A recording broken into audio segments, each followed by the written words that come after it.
Welcome to this presentation from the National Soccer Coaches Association of America, focusing on training ideas and training principles for under 6 through under 10 age group children.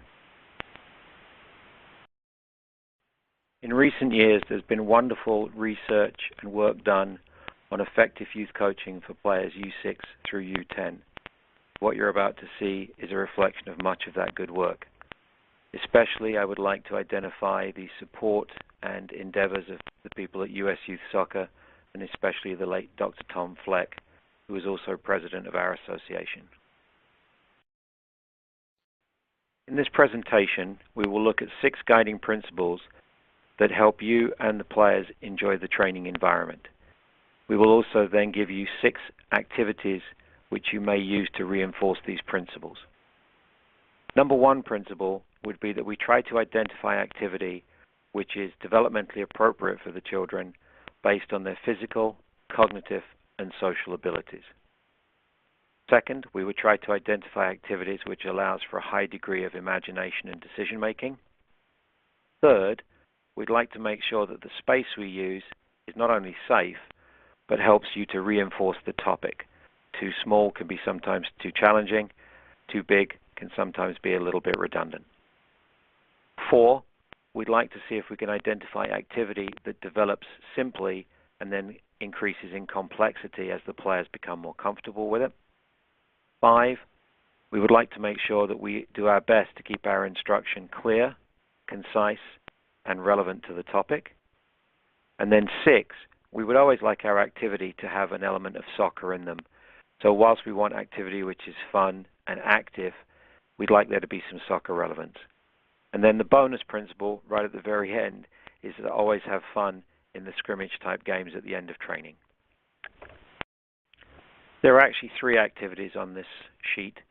The first one, number 1, is a game called Marbles, which involves striking the ball and trying to move the target ball or marble over the opposing team's line. Activity 2 is a game called Pac-Man, which involves passing, but you're trying to pass at a moving target. And then activity 3 is a far more formal passing activity, which involves a little bit more concentration and is less game-like. Each one of these is very valid. It just depends on what best suits your kids. This is an excellent team activity, probably good for under 8s to under 10s. But interestingly, you can really talk to the players in this about their decision-making individually and as a small team of 3, whether they chase after balls, whether they protect soccer balls, and how they manage this activity requires them to make some decisions. Gatekeeper is a fun activity where half the players work and half the players rest. Interestingly about this activity, the idea is to get the players dribbling with the ball and turning and changing direction quite quickly. So it's important to make sure the space is tight enough that there is a lot of turning involved. If the space is a little bit too large, the players spend a lot of time dribbling in straight lines and not enough time turning and weaving in and out of each other and or the gates.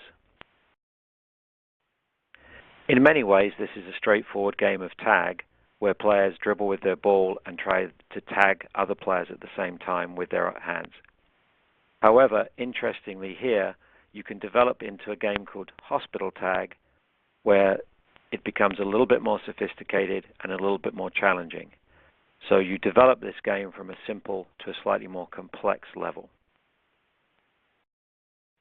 This is an activity that I think works well for under 8s and under 10s. It involves a team of goalkeepers with 1 defender and a team of attackers trying to shoot on a 3-sided goal.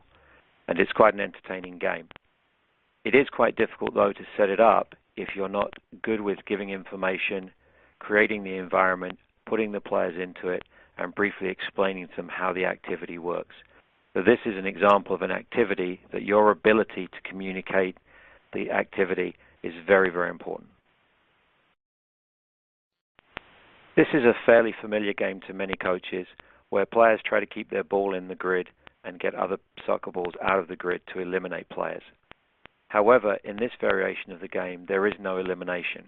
Should a player have to leave the grid, he or she can immediately return with their ball. And so whilst this is now a funner game, there's no elimination, there is an interesting soccer relevance, and that is to say we're teaching the players that should you lose your soccer ball, the first thing you do is try and get it back rather than give up and sit out. And so we think of this game as a fun game, but also one that has a pretty strict soccer relevance. And by way of a bonus activity, here's an example of a way to scrimmage at the end of training, which can be a lot more fun than perhaps one ball and two teams of 6 or whatever playing for 15-20 minutes. So in this example, you have a 2 versus 2, high energy, high paced, and then upon your command, the players dash out and tag new teammates into the game. So there's a good work to rest ratio, it's high tempo, and there's a lot of activity, and this activity you can do for a considerable amount of time more effectively than perhaps a 5v5 or a 6v6. Perhaps the greatest value of this presentation to you could be that you will enjoy your coaching more with the kids. And one of the ways you assess that is as you're with the kids, you find out that very quickly time is up, as opposed to you look at your watch and there's still a lot of time to go and you've run out of ideas. Another quick issue here would be to assess your effectiveness. You might want to consider, are the kids having fun? Are they coming back and enjoying soccer? Are they learning with you? And are you making the kids the center of your training? If you can answer yes to those 4 questions, you're doing very, very well as a youth soccer coach. And in conclusion, we ask if you can help us with these last 4 quick question slides at the end of this presentation. Thank you.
So thank you for joining us for this presentation from the National Soccer Coaches Association of America. We hope it was good use of your time. We hope that you found the information helpful. And most importantly, we hope that you enjoy your coaching a little bit more, and we hope that your kids enjoy your coaching a little bit more also. All the very best and good luck on the field.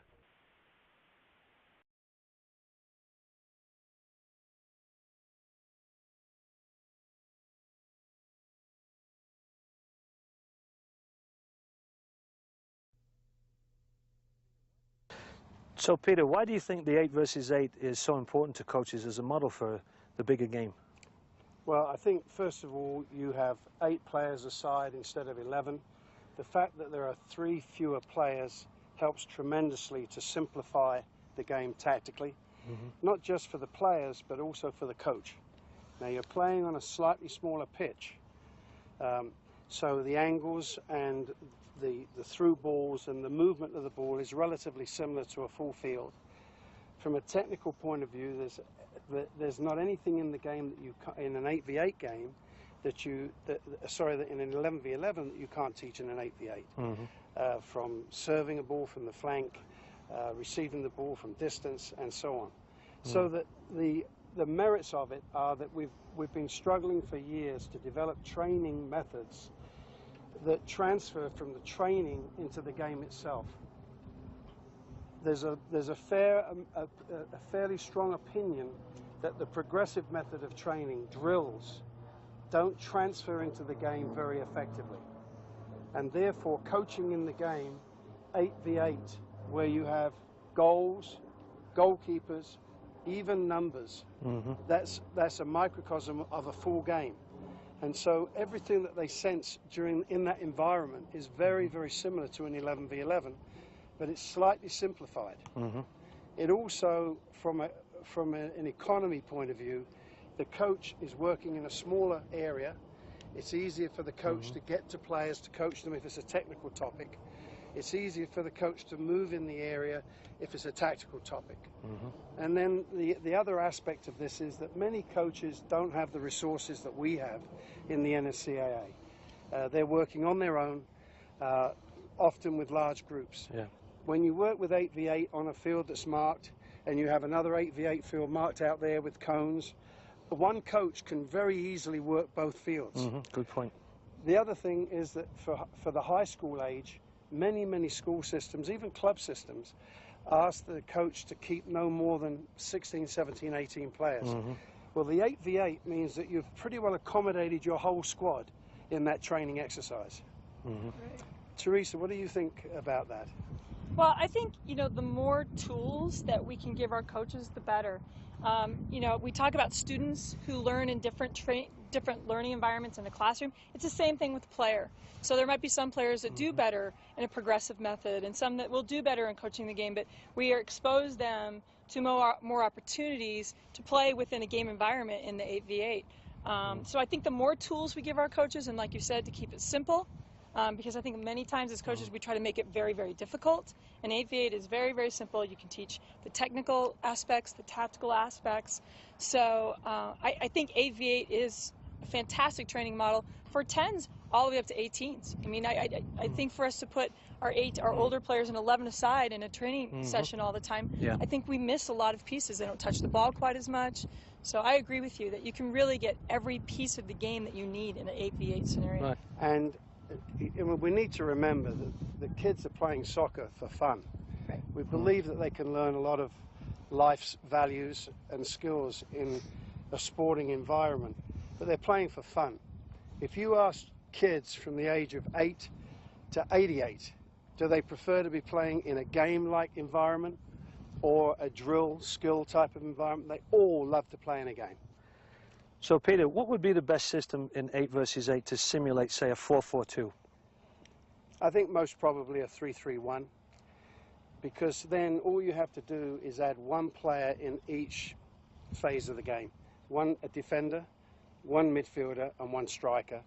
And immediately then, by adding those three players, you have your team in really the most popular system of play being used at the moment, 4-4-2. Right. But when they're in the 3-3-1, everything is a little bit easier for them to understand. That's why it's such a terrific teaching model. Right.